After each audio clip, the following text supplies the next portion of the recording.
السلام علیکم ورحمت الله. یو محترم ورور دا پوښتنه کړې ده په موبایل باندې د ګنټې پر ځای باندې ګاڼه لګول دا جایز ده او کنه؟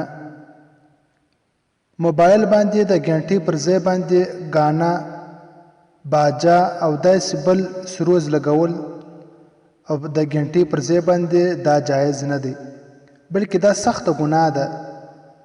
ځکه د مسند روایت دی، راوی د حدیث حنس بن مالک دی چې دوه داسې اوازونه چې په دنیا او آخرت کې ملعونه دي پر هغه باندې لعنت ول سوی دی.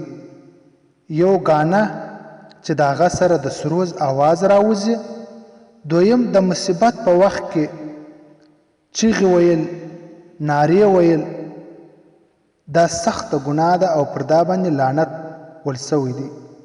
نو لہذا هر مسلمان دې د دې څخه ځان وساتي چې پر موبایل باندې د ګنټې پر ځای باندې د سروز او ګاڼې ولګوي. ځکه بعض اوقات په لمانځه کې په مسجد کې د ګاڼې اواز شروع سي، دا څومره د مسجد د آداب خلاف دی او بیا په دې سره څومره د لمونځ کوونکي لمونځونه خرابیږي.